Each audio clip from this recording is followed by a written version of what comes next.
Do you like frogs? Do you like frog calls? Well, today is the video for you.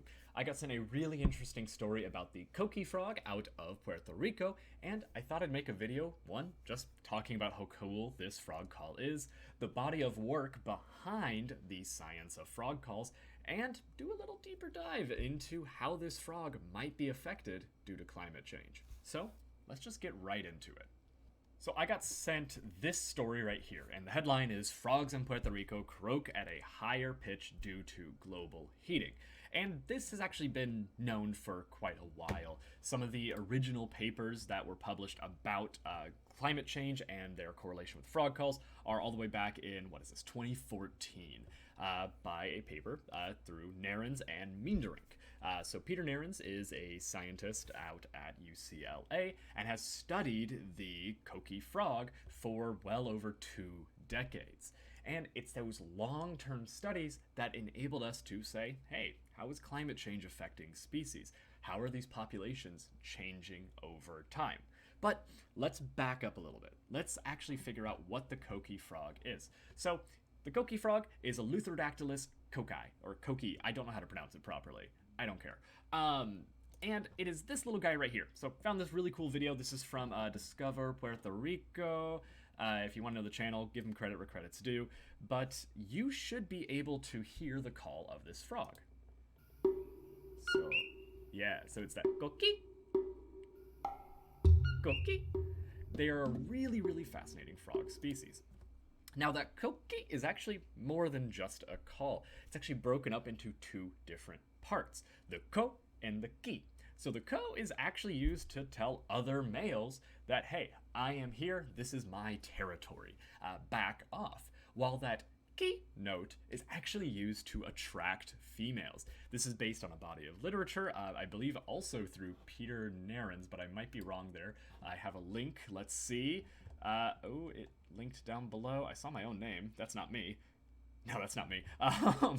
Let me find the original source. Yeah, right here, number 8. Yep, through Narens from 1976. Sexual differences in the auditory system of the tree frog, Eleutherodactylus coqui. Now, incredible, incredible research, but there is a problem here. So, 20 years ago, Narens was out in Puerto Rico and was measuring the calls of the frogs. 20 years later, he's measuring the calls in the exact same location, and he found something interesting. While it's a very slight difference, the calls 20 years later are slightly higher in pitch than they were 20 years ago. So the question is, why? Well, there is variation within the frogs. So it's known that the Coqui Frog, at lower elevations where it is typically warmer, they typically have a smaller body size, and their calls are a little bit higher pitched.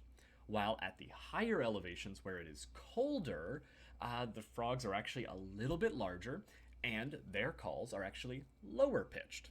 The body size differences is actually a really, really good example of Bergmann's rule. Bergmann's rule just states that at higher latitudes or higher altitudes as well, body size of organism increases. The thought is that it's colder, so they need a more optimal body size to, body size to mass ratio? I think that's body size to volume ratio. And it helps them survive in colder temperatures. That's just one particular element. This is not a perfect rule. It doesn't apply to all species equally, but it is a general trend that we do see pretty often. And in this case here with the Coqui Frog, it seems to be true. At higher elevations, the frogs are larger. And there is a very, very tight association with body size in frogs and their call. This is actually an example of allometry. So allometry is a really, really cool biological process. Pattern. It's a pattern that we do see in nature. Essentially, it is the study, the observation of how specific traits of an organism scale with body size. So think of a deer. If you have a tiny deer and a large deer, you'd expect the antlers of the deer to be somewhat equal in ratio. So if the deer is, size 1 and the antlers are size 1, then if the deer is size 2 on a different species, then the antlers would also be size 2. That is a linear allometry, but other organisms can exhibit other scales, other slopes. One classical example are the fiddler crabs, which as the crabs get larger in size, the scale of their right claw in males, I believe it's just males, gets larger. And they have an allometric relationship that is not linear. It's not 1-to-1, it may be 1 to 1.5. So for every millimeter in log body size, they increase by 1.5 millimeters in log chellae or claw size. But allometry is absolutely found in amphibians. Absolutely. In fact, there's this really cool paper from 2020 by Tonini et al., Tonini and Pyron. I've read almost all of their works at this point, but it's talking about allometric escape for acoustic constraints is rare for frog calls. So what this paper is basically getting at is that across the amphibian tree of life, frog calls are essentially pretty tightly related to body size. It's a pretty good relationship where if you have a larger frog, they typically have a lower call. For example, if you're looking at the American bullfrog, a very large frog that we have, native in the eastern United States, but is invasive damn near everywhere in the world, they have a very, very deep call. It's a ho, ho. That's not a good ho, ho. It's kind of like a bull. It's a bullfrog. But then you get these little tiny little rain frogs of the Eleutherodactylus genus that have a very high-pitched chirp. So that chirp, chirp, or like little whistles that I struggle to do properly. But that is allometry. As body size increases, the pitch of the frog call decreases. And in fact, in this paper, they did look for something called allometric escape. That is essentially saying, while most of the taxa follow allometry, some do not. And that is shown in this paper. I believe there were only 4 taxa or possibly clades they sampled out of 7,000 that actually broke that allometry. I will have to look into this a little bit further, but I gleaned that from the abstract, so excuse me for only reading one paper fully today. But let's get this back to the Coqui Frog. We now have all of the elements in place, right? So we know now. Let's review here. Let's review. With let's have a picture of the Coqui Frog up. At lower elevations, the Coqui Frogs are slightly smaller. And in effect, their calls are slightly higher pitched. And at the higher elevations, they are a little bit bigger, and thus their calls are that tiny bit lower in pitch.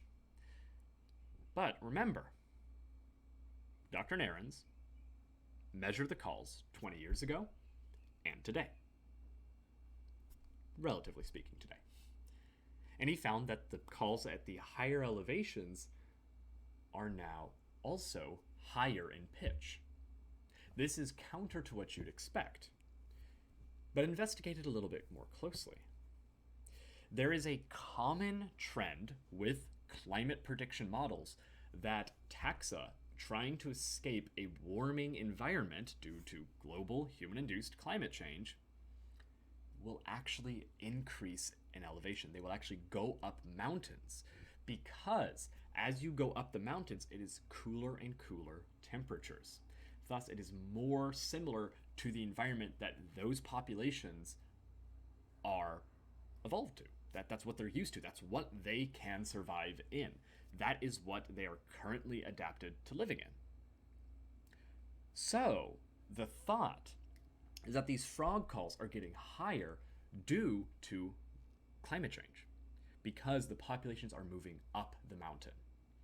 Now, I do note that I read a few of these articles. My understanding is this is actually from a paper, this is known from a paper in 2014, I believe they published. But he is giving a talk yesterday, I guess, or gave a talk yesterday at an acoustic conference, so there's been a few more news, little blips about it.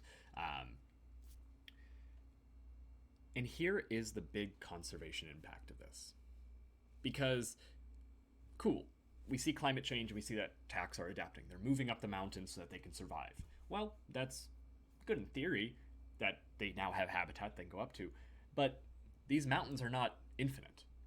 They are absolutely finite. They can't just keep going up the mountain because once they reach the top, there's no more mountain for the frogs to go up, right? And this is a noted trend across many, many animal taxa.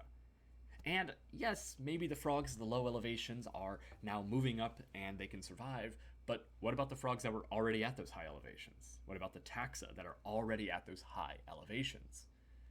They might get outcompeted by low elevation taxa. In this case, it is a one population outcompeting another population of the same species. So if you care more about the survival of the species as a whole, this may not be as big of an impact. But what's going to happen 10 years down the line? What's going to happen 20 years down the line when there's no more mountains to go up? That's kind of what this research is really trying to highlight, is that it's another example of global climate change massively affecting the behavior, the distribution patterns, and thus the ecology of a taxa in question. Sorry, pause the video because a trash compactor was coming through. But this is really important. And I really do, as much as I hate to see taxa being affected by global climate change, I love studies like this. They are just so clear-cut, simple to understand ecology, and usually there's a very clear cause. So I'm going to be following this a little bit more closely. I definitely want to see what happens with the Coqui Frog, and I'm sure many people in Puerto Rico want to know more about the Coqui Frog because they love those frogs. And yeah, let me know what you think about this. If you have any stories that you want to send my way, any science that you want to talk about, please let me know. But yeah, I just thought this was super, super fascinating, and I wanted to share it with you. So have a good day.